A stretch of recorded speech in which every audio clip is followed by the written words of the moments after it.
of an African-born and bred multinational insurer, one of my favorite titles of a talk.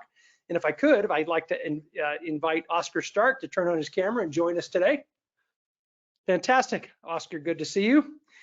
Oscar is a seasoned IT executive and a financial services veteran who specializes on driving the transformation that redefines organizations in a digital world. He focuses on innovation through transforming enterprise architecture, setting up data as an asset, an important point, and building the resilience that protects organizations. He is currently the Chief Strategic Enterprise Architect for the Liberty Group and joins us from Pretoria, South Africa. Oscar, thank you very much for being here and being willing to move your presentation to this slot. It's working out very well. Let me turn the stage over to you. Thank you very much. Thank you, Chris. Good day, ladies and gentlemen. As Chris so politely introduced, I'll be taking you through a bit of a presentation, giving a bit of a different flavor to it. So today I'm going to talk about making rain. And I'm going to share with you the journey of creating value for an organization. And so hence the proverbial association of making rain. But just before we get into it, it's probably worthwhile to appreciate for this story and just pause for a moment and to think through how you actually deal with complex digital transformation. Quite often people talk about the topic quite glibly, and people kind of assume that it plays out as a single change intervention that kind of ripples through the organization and delivers the required change outcome effective and efficiently. But that's probably just wishful thinking, and I'm thinking most of the people online can kind of resonate with that. The reality probably more looks like watching rainfall in a pond. The drops create various points of impact that have differing spheres of influence, and as they play out their change into the organization. This very much reflecting how digital transformation actually plays out in organizations. So let me set the scene for this presentation. I'm going to introduce you to a company called Liberty, not to be confused with Liberty Mutual of the US. And this is actually an African-born and bred insurance organization. It was founded in 1957 by Sir Donald Gordon, based on his own personal belief that everyone should have an opportunity to grow their wealth and leave a legacy. And this was something that was quite dear to his heart because he firsthand saw how his dad struggled in retirement to make ends meet after working hard his whole life. And so that passion, very much entrepreneurially based, helped drive a lot of the growth of the organization over time. And so Liberty expanded not only its offerings, but also its geographies in which it participated in business. And through the growth of the organization, you also see a trail of acquisitions over time. Of late, Liberty's long-standing relationship with Standard Bank, which actually dates back to 1978, has evolved to the point where Standard Bank has now acquired all the shares in Liberty Group, making it now part of the larger Standard Bank Group. Now you might ask, who is Standard Bank? Standard Bank is the largest financial services organization on the African continent. And so if there's one thing around the background of Liberty to take out of what I've introduced you to is that Liberty's always kept on evolving over time and dealing with different levels of complexity. And this has actually become quite pronounced as the organization embarked on its digital transformation journey, especially with the focus moving towards a platform business model. Another perspective to Liberty lies in the actual business strategy. Now, the strategy has been designed to address various areas of focus, such as improving cost to income ratio and increasing the customer relevance. And so the strategy then framing or propelling more the organization towards an intended platform business model in future. And so central to the strategy sits three areas of focus that in their own right carry different time horizons. Looking to the left of the slide, you'll see simplifying the business, very much carrying a short-term focus. Improving the competitiveness in the market is more a medium-term reality. And in the longer term, actually delivering towards this transformed business, which is termed a digital, human-augmented, platform-based business. It's quite a mouthful, but it's trying to capture all the essence of what the characteristics of the platform business needs to deliver towards. And so naturally, from the strategy and the implication of the different time horizons, there's various questions that actually emerge within the organization around what the future looks like, what capabilities are required, and how does one actually deliver towards that? Recognizing that the activities within the organization that play out in the short term are in fact the ones that actually build that future platform outcome. Now, these type of questions typically manifest as initially a bit of an emotional crisis of sorts in organizations.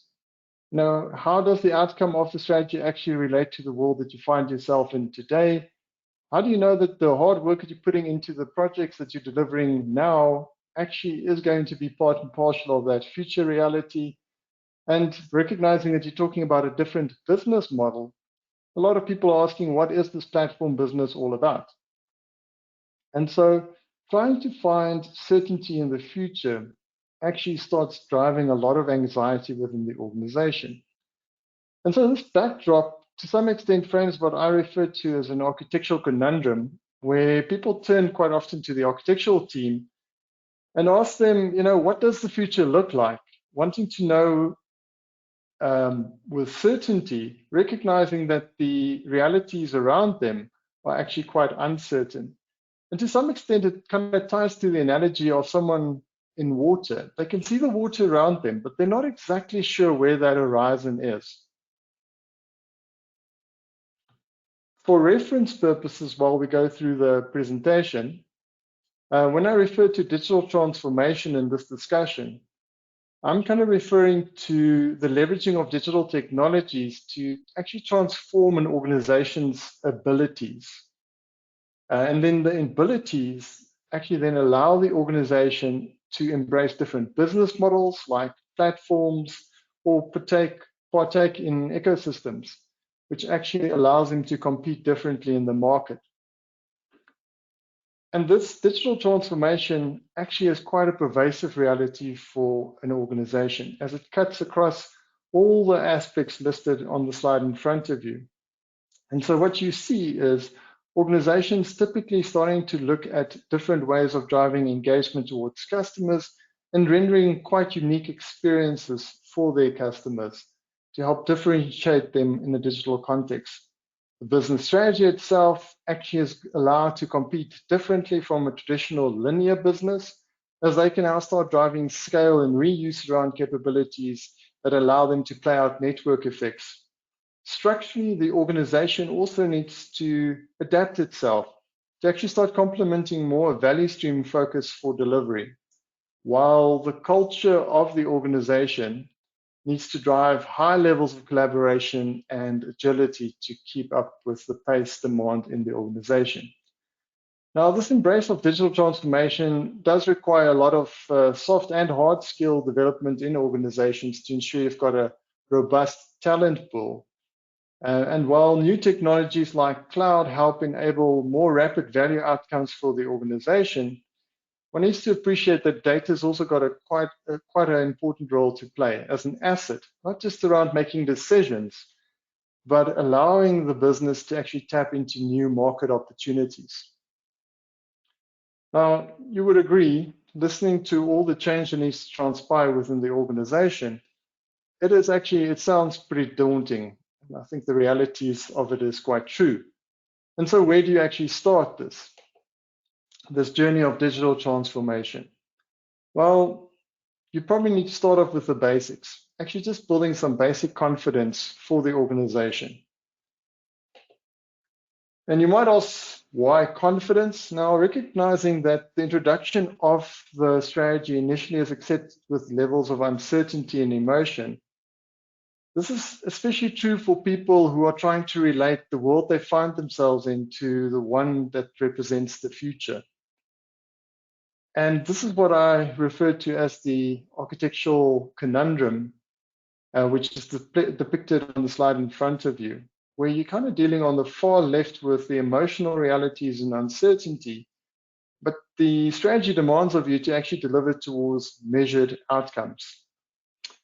This framework that we pulled together to help support our organization to go through its digital transformation journey, you'll notice got a deliberate split between the business conversation to the top and what actually will enable that outcome. And this was done to help ensure we can focus the business conversation around the requirements and minimize the solution bias that typically comes to the fore when you have these conversations, thus ensuring the enablement is a separate conversation from those outcomes. So I'm going to use this as a backdrop as we go through the presentation. You'll see it on the top right of the slides as we start progressing through this conundrum to a point of resolution, as I kind of continue telling the story around the digital transformation of Liberty. Now, the big question is typically, what does the future actually look like? And given the uncertainty around it, we've used the visual aid as a bit of a safety blanket to help support the conversations. For the novice, at least they've got a picture they can point to when they engage in the conversation. And then for the experience, it creates the certainty on which they can actually start building the conversation as they start applying some of the implications of the transformation. You'll see this picture has been set up in a way that it actually transitions from where we are on the left to where we want to be on the right as part of our future outcome tied to the strategy. And so I'm quickly going to orientate you around the picture because this visual anchor and the elements in it actually represented areas of concern to our organization as part of delivering towards the strategy and digitally transforming our organization. So starting at the top, more on the business end of the conversation, our organization, being a listed and regulated financial institution, had a defined set of matrices that we would report back into the market, shareholders, customers, and society at large. And we reused these measures in the context of where we wanted to be to start sketching out to people what we expect the organization will be delivering towards, in a similar vein as what we used to kind of talk to the world at large. At the bottom, from an enablement perspective to the left, we highlighted to the organization that over time, we had various processes and systems that actually helped enable the organization. And they served us well in the past. But as we look towards this digital future, they're not necessarily going to help us get there. Actually, they carried levels of technical and process debt that would prohibit us from being competitive within a platform world. And so to the right, we borrowed an MIT model to help convey to the organization how we should think about this platform business. And it carries with it 3 dimensions. First being the customer experience, being sure that there's a deliberate experience and engagement that we'll be driving within a digital context towards the customer. The second is the content that is packaged to be delivered within this digital context. And the third is the actual platform that enables both the delivery of content and supporting that customer experience that the organization needs to establish. We then went about to just embellish a bit around this change, especially from an enablement perspective, by explaining to the organization that the applications that are on-premise, as related to what's depicted on the left, will diminish over time. As an organization, we start embracing what the cloud actually has to offer for us. And the cloud was not used as a technical fad factor. It was actually a business decision that the organization has taken, because the view was that the cloud allowed us a level of cost variability and allowed us to more readily access solution sets to solve for problems as part of the business at large. And hence it being a fundamental to get in play to support our organization's digital transformation. This message then emphasizing to the organization that there is going to be change. To the center of the picture, we depicted the different pathways that the organization could take as we went about executing the work to help transform the organization. This picture was actually created by the Center for Information Systems Research at MIT, and it frames these 4 pathways. Number 1 is a pathway that actually goes with a strong focus around industrializing the product offering of the organization to be relevant in a future-ready environment. Now, for Liberty, future-ready meant that we actually wanted to operate within an ecosystem environment of the base of our platform business. Pathway 2 took a deliberate drive towards driving the customer experience, complementing that future-ready outcome. Pathway 3 is kind of wedged in between and actually represents a bit of a midway approach to transforming the organization towards a future-ready step. And then number 4 is actually just not bothering with the existing organization, but rather setting up a new business that's already set up to be relevant within a future-ready state. In the case of Liberty, it was evident that the strong strategy focus around customer would support taking path 2, driving a more integrated experience to ensure we can actually stay relevant towards our customers. But in conjunction with that, our product houses recognized that for them to be relevant in a platform world, they would have to start industrializing their offerings taking path 1. So on an average day, if you had to ask the organization which was the primary path we're taking, the answer would be path 2. So looking at this in summary, the picture highlighted where the organization was moving from to where it needed to be in support of delivering towards the organization's strategy and driving our digital transformation. Central to realizing this outcome was how we actually coordinated our efforts to ensure that we can drive the required transformation. And this level of conversation then framing enough of what the future entailed to allow people to start getting engaged. But as comfort levels generally increase in the organization and people get comfortable with the picture, they better understand what the shape of the future is, they naturally want to engage in a deeper level of conversation, more detail, which then typically goes down the path of looking at sequence of execution and delivery priorities. And the conversation is typically disguised as a set of questions around how do we get there? So this question is also generally requiring a lot more detail to equip people to make the right decisions. One needs to appreciate that part of what the business wants to understand is how their key applications, which actually supports their primary business processes, are going to be impacted. And so to aid in the appreciation and the nature of the applications that we have within the organization, we drew a picture to start compartmentalizing the application landscape as depicted on the left of the slide. We framed this as a strategic architectural view for our organization, and the groupings of the applications were done based on their primary use within our organization. This layered architectural diagram then got aligned to what you're seeing on the right, which is this understanding around the platform world, in a way that the organization could start understanding the relationship between their favorite loved applications, which actually represented their business processes, and how that would kind of talk to this platform world. That then carrying forward some level of familiarity around the business operations so that they could actually start appreciating how they need to start thinking about that from a platform perspective and the future context in which those processes will be playing out.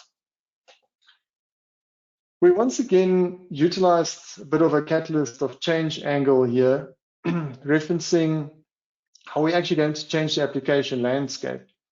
And this was done to color in more of the details of the level of change that we were going to play out for the organization.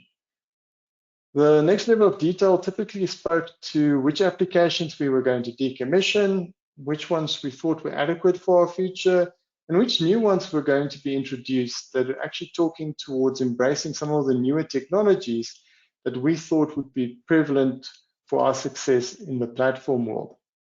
And so this enhanced understanding allowed the organization to start really getting into the grip of the change that we would be playing out for us. Now, one thing to mention is that the change in applications was not a one-to-one, kind of replacing one old application with one new one. We actually used this opportunity as an application consolidation effort and radically transform the application landscape of the organization to reduce the current application footprint, but also complement the business outcome to start getting a better handle on our cost expenses in a way that we can actually start moving into the world where you can drive your supply and demand more closely and have your cost profile complement that. The other critical aspect was ensuring people understood the sequence in which the future-orientated building blocks had to be laid.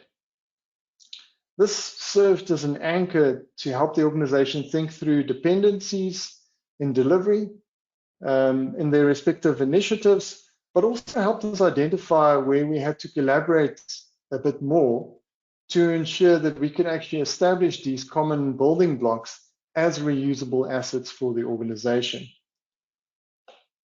In this case, we framed the reality that we first needed to get the cloud foundations established if we wanted to use the cloud. As mentioned, we believe that the cloud could provide levels of cost variability and give us ready access to solution sets that allows us to solve for problems a lot quicker than what we could do in an on-prem world. Some of the prior work we did, just testing the cloud and the services on the cloud, highlighted the fact that there's a working assumption that your data is actually readily accessible so that you can actually use those cloud native services. And so the next step for us was ensure that our data accessibility was addressed. And that we did through establishing an enterprise data platform. This then enabling us to start playing out some of the benefits that we envisioned as part of the transformation towards customers and intermediaries and driving unique digital experiences and supporting the relevance that we represented as an organization to them. The tail end of the story, though, is around the transforming the backend. So as mentioned on the previous slide, we sketched a scenario where we were going to change the application landscape. But we wanted to be quite sure that we actually decommission the applications that were not going to be part of our future in a way that we were not carrying unnecessary legacy. And we did that through actually calculating the savings of switching off those applications, plugging them into the budget to help incentivize people's behavior in a way that the different initiatives could actually start playing out towards this intended outcome. So with these kind of building blocks framed almost as a bit of an x-axis, we depicted on the y-axis the future platform. And then we went about transposing the respective initiatives to show how they would relate to both establishing the building blocks, but also contribute to the capability build which rested in the platform for the organization.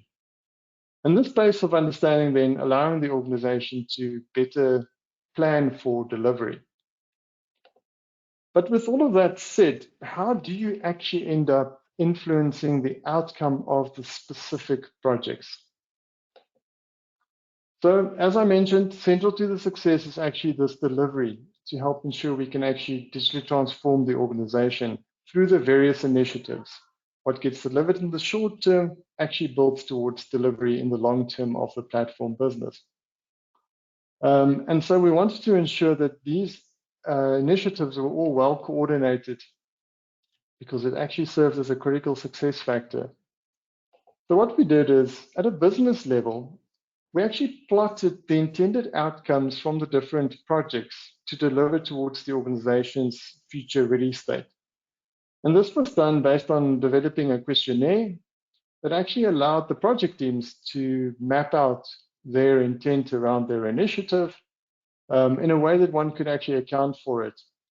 It also helped us actually have a few interesting conversations where you could ensure that the nature of the project shaped up to what the organization required, as opposed to potentially what the project team thought it had to deliver towards. And you could actually start picking up initiatives where people thought that they are actually delivering to all of the needs of the organization, as opposed to just focusing in delivering their portion of the overall jigsaw that we required as an organization. This pictorial then also allowed the business to appreciate the interdependencies between these projects a bit better, given the visual nature of it, which then actually flowed into improving the planning effort. At an enablement level, we created a bit of a different perspective. Once again, kind of using the different pathways, but we created these zones that you see in front of you to depict where we saw future technologies actually dominate our landscape. And so the reference in this context allowed people to evaluate if their projects were actually playing towards these dominant technologies, actually starting to minimize the interpretation gap of what the technologies represented in the future context for the organization. So with all of that kind of planning behind you, the next logical step and kind of starting to close that gap going from the kind of emotional towards the tangible, which could be measured, was actually creating a level of tangibility. And so what we did is, having stated that the cloud was actually a significant role, had a significant role to play for our organization, we used the cloud program as a vehicle to start showing some of the tangible benefits that lied in this future that is part and parcel of our organization's digital transformation, but also complemented the organization's business strategy. So early on in the cloud journey, while we were actually still getting our feet wet, we worked with the business to identify 2 use cases that allowed us to show the power of the cloud, but more importantly, solve material business problems. In the one example, we were able to show the computing power of the cloud by calculating 4 billion lines of data in 30 minutes. Now, for anyone who's a cloud native, that doesn't sound like much, but you need to understand it in the context of what the business was used to. That 4 billion lines of data ran for a week in calculation mode and then would typically fail. So for the first time, they would actually see the results of what the 4 billion lines of data represented once calculated. The other one focused on showing how the cloud could support better decision making. And this was by increasing the ability to actually drive analytical outputs to judge market movements. This market movement calculation in an on-premise world was typically run once a week, but we set it up in a way that you can run it as and when required. The net effect of it was a significant financial reduction to hedge market investment risk for the organization. And so both of these examples not only delivered tangible benefits to the business, but they had a positive economic benefit for the organization in the short term. And it's these type of results that started serving as examples for our organization around what that opportunity actually looks like, bringing in more tangibility about what the future could hold, and ensuring that the efforts actually start driving towards similar types of outcomes of value creation as we played out our digital transformation journey. But with all good things, the proof is in the pudding. And quite often when you're working on a transformative type of initiative, it feels a bit like reading this fortune cookie. That unfortunately is not good enough to actually judge the effect of the digital transformation. And so what we did is we recognized early on that people are not always sure what to measure and how that the measures would actually relate to telling the story if we're going in the right direction or not. So in our case, we actually tried to frame, as depicted on the slide, what are some of the important measures for us to appreciate in the context of this digital transformation journey? Firstly, we wanted to understand if we were moving, and then kind of what was moving, And so as the organization started mobilizing and that became the pervasive norm, we wanted to ensure that the effort was actually driving us in the right direction, way before we got into a conversation of, are we moving fast enough and how can we accelerate that? So in the next few slides, I'm just going to connect the dots and color in this measurement narration. But the other important thing to appreciate is that all of these measures aren't equal depending on which level you're looking at it, be it strategic or tactical or operational. And that was also important to ensure that we can actually have the right debate at the right level in our organization to influence the outcome. So at an operational level, the question was more if we were moving and recognizing the results of initiatives might be a few months out before we could actually properly judge the value of the different projects. We wanted to at least account that the projects were underway. We need to keep in mind that these projects were already plotted in terms of their contribution to the overall digital transformation. So we weren't too worried about what they were going to do. We just wanted to ensure at operational level that they were moving. At a tactical level, the prioritization and sequence was more important to support our planning efforts going forward. And thus understanding what was moving played a critical role. An example of where this was allowed us to actually pick up on an initiative that was perpetuating the wrong kind of target state was when one of the future applications that was supposed to support the customer engagement was actually starting to source data from on-premise source systems as opposed to from the enterprise data platform. And yes, sure, in the short term, you kind of have the data and you can make the application work. But in the longer term, when those on-premise applications get decommissioned, you're forced to actually go and reestablish your data sourcing, which technically erodes some of the value that you're looking for in these common capabilities. And then at a strategic level, one wanted to judge if the overall digital transformation was actually maturing towards the organization's stated strategic intent. And that all the various aspects to be influenced in the organization, as stated, this is quite a pervasive reality going from customer all the way down to data, we're actually kind of ticking towards the intended outcome. Now, answering this question, we actually ran a survey, and we've run consecutive surveys to kind of judge how we progressed over time as we mature the organization's digital capability, but also mature in our journey in delivering towards that. And an interesting observation I'll share with you that we saw come through is in the early days when we did our first measurement, the general perspective of staff was that at best we were an industry laggard as it pertained to digital transformation.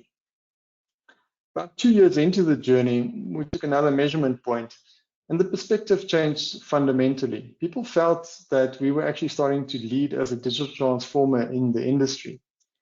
Now, this reality is part in case due to the increased tangibility which sprouted from the various projects delivered.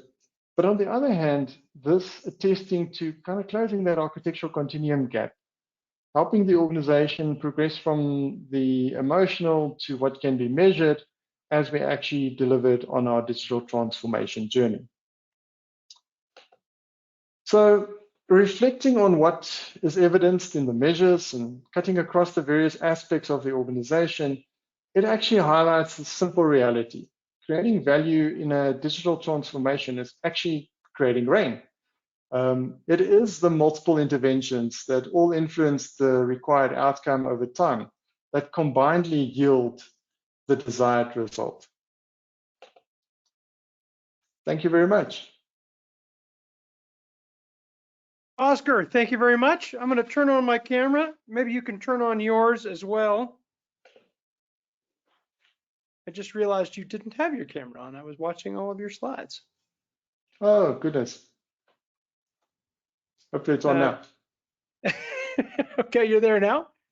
All right, fantastic. So let me, I'm doing some juggling on screens. All right, perfect. Well, look, I was thinking, I watched a video not too long ago about, it was a civil engineer, and the civil engineer was on the group that had to rebuild Frank Lloyd Wright's Falling Water. I don't know if you're familiar with that house, but Frank Lloyd Wright's Falling Water is a beautiful home. But unfortunately, it had some civil engineering challenges that evolved over time. And this documentary went into incredible detail in order to make this beautiful thing what it was and make it work. And I'm listening to your presentation and I'm thinking, in order to make a business be able to be nimble and grow and adaptable and scale and keep, just like this house is a house that to be lived in. So that was, so I'm comparing you to Frank Lloyd Wright. That's what I that's what I thought I'd tell you. You're too kind. The architecture, well, it's, the word architecture is used in IT for a reason, because from a technology point of view, that is effectively what it is. It's building the same kind of structure. You have to understand the function of the business. You have to understand how it's going to grow and evolve and be used. And I think you just gave a great explanation of one big company's journey into making that happen. So let me see, I've got a couple questions for you. Let me get through those as well. How about, well, I mean, someone always asks this question, and I think it's important, but unfortunately, you're probably going to have to give me some conditions around it. So if I say to you, how long does it take the organization to reach this? So maybe you can answer that question in how long did it take is important, but can you talk about why it took as long as it did, or what would have made it go faster or slower? I think that would be really helpful. Yeah, I think the success of what you're looking at is actually a function of about a decade's worth of work in the organization. The organization about 10 years ago started moving from an application-centric architecture to a data-centric architecture. Had that work not played out, a lot of the preparation work would be missing to actually start supporting this conversation. I think the crux of what you're looking at there on the presentation is roughly about 3-4 years worth of work that has started coming together. But a lot of the kind of enabling efforts, like starting to build a proper API service layer, getting your data accessible, starting to change people's heads, actually started happening prior to where we played out the bulk of this work over the past 3-4 years.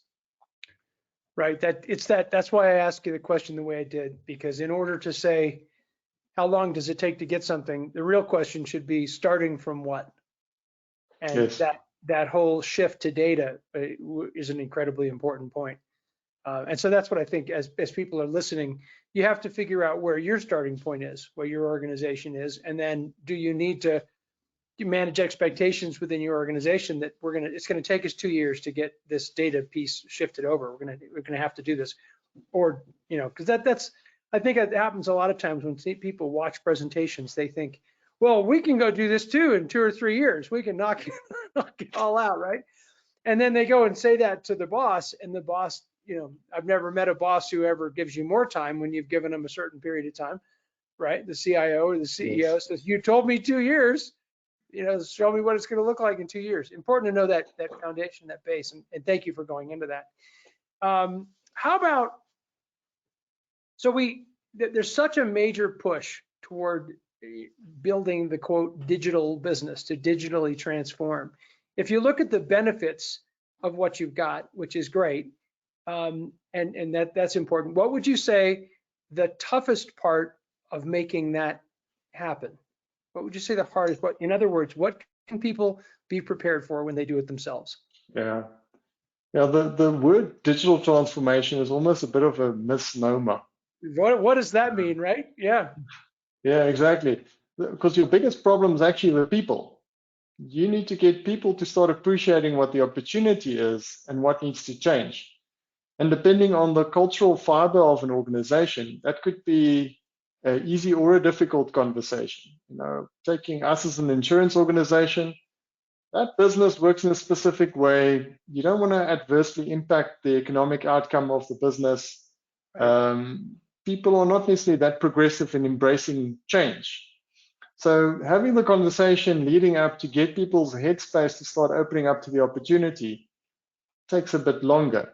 But now that you've started building some of these assets and they're starting to produce value, the reality is that you actually need your business to appreciate what the opportunity is in creating more value. Because that's the kind of next frontier around this conversation. It's not just kind of transforming the business. You actually want to grow your business. And not understanding what those abilities are that you now have is going to limit you. And that's going to demand of people to kind of step out of their comfort zone and start appreciating some other realities that otherwise would have seemed quite foreign. But practically, this is the world that the digitally transformed organization needs to embrace. All right, I'm listening to this and I'm trying to put what you just said into a few people's heads and say, and not put it in there, but say reading people that you know in your organization. And it feels to me like this is a very sophisticated conversation. And sophisticated conversations about advanced technology and technological applications scare people who don't know what you're talking about. You're in your 40s, you're in, I don't know, maybe even you're in your 30s, you're in your 50s, and somebody comes in and starts rambling off all this stuff you don't understand. You don't want to raise your hand and say, I have no idea what you're talking about, or I know this amount and you're asking me to know this amount. Right. And so what you end up getting, I think, oftentimes is just the wall of resistance. I'm not going to tell you that I don't understand what you said because it's going to make me feel stupid. So I'm going to just say, oh, no, that's dangerous and that's reckless and we can't do that. We've never done it. Right. So Yep. There's this huge element of, without insulting someone, educating them to understand what this stuff is and how it can work. And then I feel like then you kind of uncap their creativity, because now they're with you. Now they'll work with you because they don't feel dumb. They don't feel exposed. We had a talk yesterday, all about the heart and the head change. And I feel like sometimes we, project managers, executives in this space, can run really fast because we see what it is. And maybe we forget we used to not know what this was either. Yeah. Right. I think a critical thing here is for anyone who embarks on this, don't lose sight of what the business outcome is that you're trying to drive.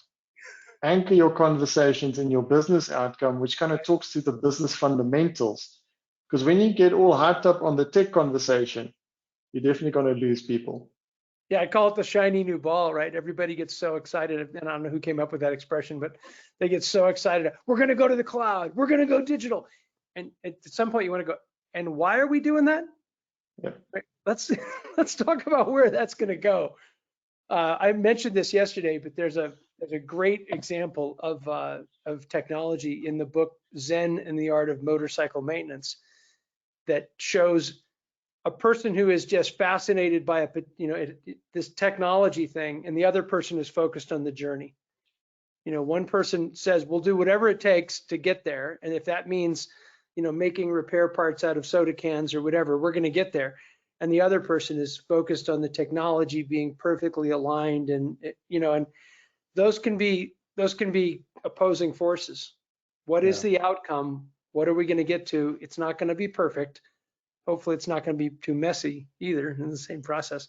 So as you look at this, what you described as a 10-year journey, and a 10-year journey because it was built on a base, right? And then a shorter journey forward. What do you think going forward? You've built your falling water, right? You've built your structure, and this place can be lived in, and it can grow and expand. What do you think the next challenge is on your journey? Kind of using your house analogy, you're going to have to decorate that house. So you actually want to live in that space and get the value of what the house is all about. So for us as an organization, is how do we start leveraging what the platform business model represents to actually start creating value beyond what we used to? So expanding beyond insurance into selling alternative products, because we're actually trying to serve our customer who's got a multitude of needs. And so leveraging off the principles of what a platform's all about, it's actually starting to bring in more value to your customers that are locked into your platform in a way that you can increase your relevance, which is going to force the organization to start thinking a bit more creatively around what those opportunities are that we can pursue. Who knows, we might be selling second-hand cars at some point in time because our customers actually have got a need for that. It's a bit of a mind bender from being an insurer, but the reality is the platform business model actually allows us to start progressing the organization's relevance. I can tell you right now, if you sold secondhand cars in the United States, you'd make more money than any other financial product available. You can barely buy a secondhand car in the United States right now. The whole supply chain thing. So there you go. Your platform's ready to do it. Okay, Oscar, thank you very much. We are at time. I want to thank you again for the second session that you and I have been on. I hope I just realized literally I was watching all of your slides. They didn't get to see your face while you were doing the presentation, but they did get to see your content. So hopefully they spent a lot of time looking at your content. If anybody has any questions for Oscar, you can follow up with him after the session. Oscar, I think you've made your contact details available. Yes. And that's great. Okay, so again, Thanks, back Chris. to our journey. You've now just seen a Sherpa who's given you advice on how you can work on the architecture, and not just work, not a casual thing, how you can rethink and build that architecture in a structured way to move toward, call it your digital transformation, but whatever phrase you want to use it in. And then what Oscar said so clearly is the digital transformation is not about transforming, it's about positioning your business for growth. With this new architecture, how do you expand it and grow? Okay, that's it for now. Join us at the top of the hour for Bill Genovese, who will be presenting at the top of the hour. I look forward to that. And we'll see you all in about 13 minutes if you're live. Otherwise, you can watch the downloaded version later. But it's always better live. And that way you can insert a question if you need to as well. And you can ask from the speaker. Take care. See you in 13 minutes. Bye-bye.